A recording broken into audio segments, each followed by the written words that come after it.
کی مرضی کے خلاف قبضہ جمایا گیا، اس قبضے کے جواز کو کشمیری حریت قیادت نے سال ہا سال سے نسل در نسل سے ریزسٹ کیا، مزاحمت کی، اور اس مزاحمت کے نتیجے میں کبھی بھی اس کو قانونی جواز اور شکل فراہم نہیں کی۔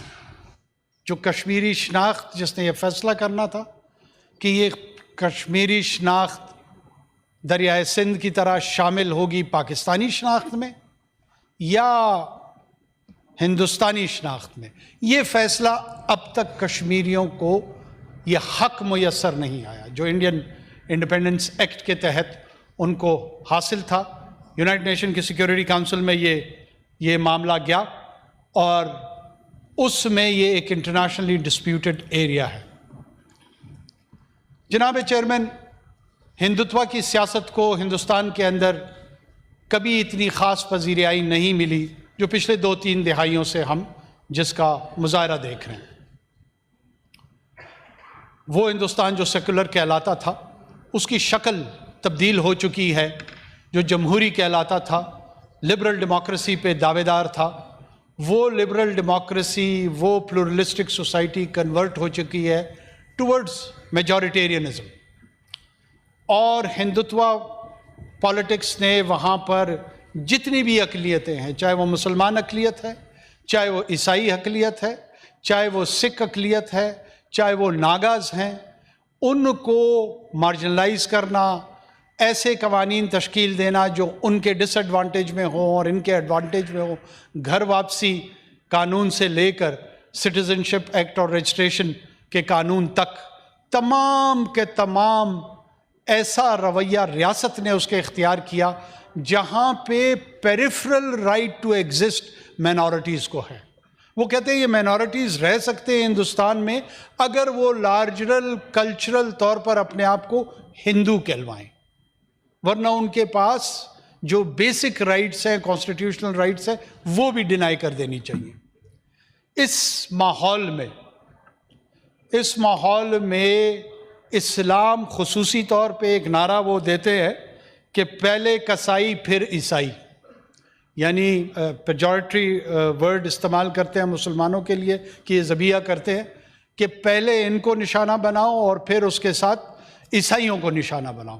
کیونکہ ان کا دعویٰ ہے کہ ان تمام بر صغیر میں جتنے لوگ تھے یہ پہلے ہندو مذہب سے ان کا تعلق تھا، جس کا راج برہمن کے پاس تھا، اور وقت کے ساتھ ساتھ ان میں سے کچھ لوگ عیسائی مذہب اختیار کر گئے اور کچھ اسلام کی طرف راغب ہو گئے، تو ان کو گھر واپس لوٹ کے آنا چاہیے، ہندو مذہب کی طرف لوٹ کے آنا چاہیے۔ اس مذہبی انتہا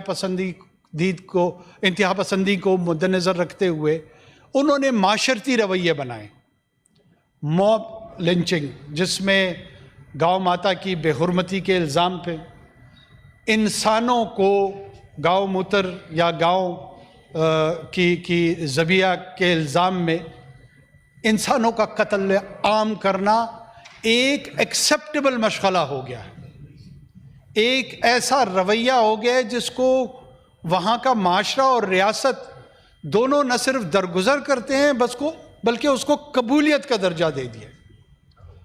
ہمسائے میں ان کے بھوٹان، نیپال، سری لنکا، بنگلہ دیش سب کو زیر نگو کرنے کی کوشش کی ہے، اور اس میں ایک حد تک شاید ان کو کامیابی بھی ملی ہے۔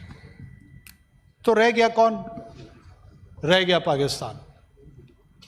پاکستان کے ساتھ سب سے بڑا مسئلہ یہ ہے کہ یہ اپنی 24 کروڑ عوام جو ایک پلورلسٹک ڈیموکریٹک سوسائٹی کی ٹرانزیشن کی جانب ہے، جو کہ کمیٹی آف نیشنز میں اپنا ایک باوقار مقام بطور منزل سامنے رکھے ہوا ہے، اور اس منزل کی جانب گرچہ اس کو انتہائی سنگین چیلنجز بھی ہیں جن کا اسے ادراک ہے، لیکن ان چیلنجز کو لیتے ہوئے آہستہ آہستہ وہ اپنی منزل کی جانب گامزن ہے۔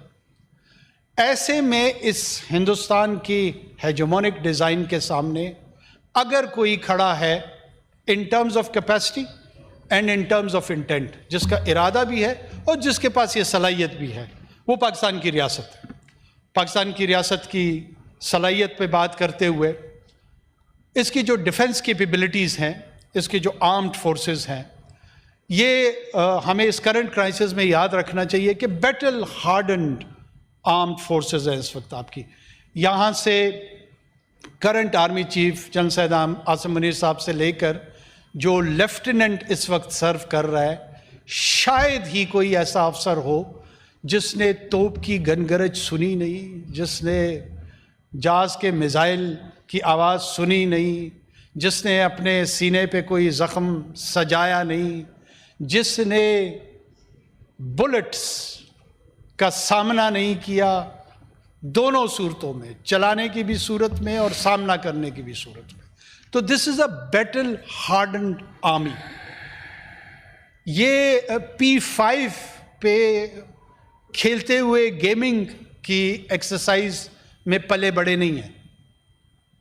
اگر ان کے علم میں نہیں ہے، ذرا تمام ہمارے سینئر افسران کو بشمول آرمی چیف دیکھ لیں کہ یونٹ کہاں کمانڈ کی ہے، بریگیڈز کہاں کمانڈ کی ہیں، تو شاید ان کو بھی فیصلہ کرنے میں یہ آسانی ہو جائے، اور اپنی جانب بھی دیکھ لیں کہ انہوں نے P5 کے علاوہ جنگ کہاں دیکھی ہے۔ کیا پاکستان ہمیشہ غیر ذمہ داری کے طور پہ اس کو للکار رہا ہے یا اس کو ملوث کرنے کی کوشش کرتا ہے ہندوستان کو؟ قطعاً نہیں۔ I strongly resist this narrative۔ Hindustan کی موجودہ قیادت، پاکستان اس پہ کیا الزام لگائے گا؟ کینیڈین اتھارٹیز نے چارج کیا ہے ہندوستان اور ہندوستان کی ریاست کو۔ امریکن اتھارٹیز نے پریمپٹ کیا ہے کہ یہاں پر یہ ایک سکھ ڈسیڈنٹ کو نشانہ بنانے والے تھے۔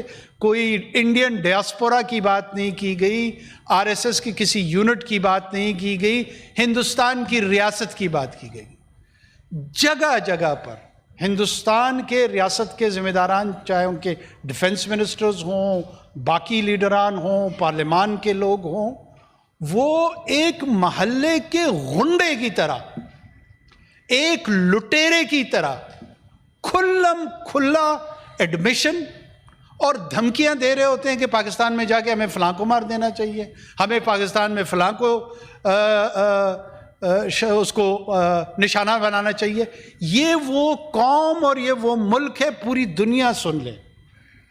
The Indian political goons, they openly threaten to kill the officials and normal citizens in Pakistan and across the globe, and they still aspire to be the member or permanent member of Security Council of United Nations. This is the sort of a nation which we are facing globally. We should think about it. ہمیں سوچنا چاہیے۔ ان کی رگوں میں یہ بیٹھ چکا ہے کہ دہشت گردی ایک ایسا ٹول ہے جس میں ہم اپنا ہیجمونک ڈیزائن اس کو فلفل کریں گے۔ بابر کا بدلہ، محمود غزنوی کا بدلہ، احمد شاہ ابدالی کا بدلہ 2023 میں لینا چاہتا ہے آسام میں مسلمان سے، یوپی کے مسلمان سے، بہار کے مسلمان سے،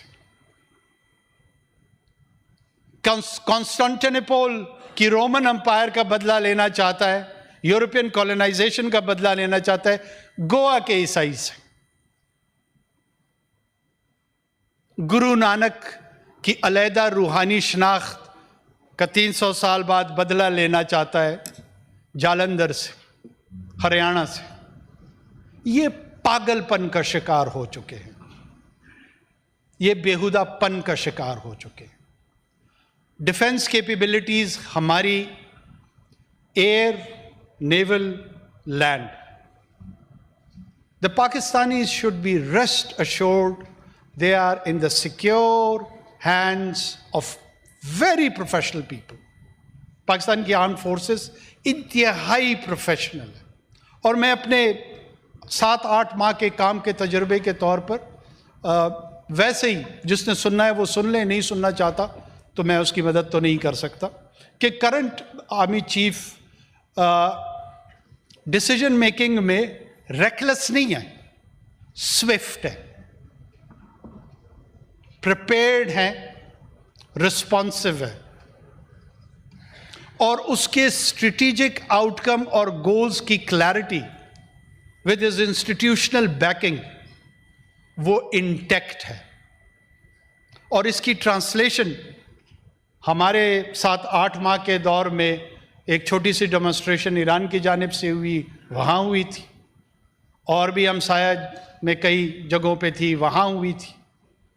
اگر بہت شوق ہے ان کو, حالانکہ میرا اپنا آج بھی میری اسسمنٹ یہ ہے کہ انڈین پولیٹیشین اور انڈین میڈیا پرسنل چونکہ یہ اسٹوڈیو کے ورچوئل ماحول میں رہتے ہوئے تو جنگ چاہ رہے ہیں, شاید ان کی آرمڈ فورسز کیونکہ ان کے پاس ریالٹی چیک موجود ہے, they know your capability and they know your intent. The current Pakistani holistic approach of the whole nation is we will go for the principle of an eye for an eye, a village for a village, a town for a town, a city for a city, and a country for a country, if forced. Let there be no confusion internally or externally. We will not blink. So think 1,000 times prior to whatever you want to do. We are not a nation of warmongers. We are not here for war, but we are prepared for any war imposed on us. Karachi se Khyber, Bolan se Ravi, you will face a single nation, a professional armed forces backed by a whole of the nation approach. جس کی یہ غلط فہمی تھی کہ شاید ہمارے political polarised ماحول کی وجہ سے اپوزیشن مشرق میں جائے گی, حکومت مغرب میں جائے گی, اور ساؤتھ اور نارتھ میں کسی اور کا سفر ہوگا. شکریہ. وہاں پر یہ میں ریمائنڈ کراتا چلوں کہ when it comes to the cricket and India, we are always one. بہت شکریہ جناب چیئرمین.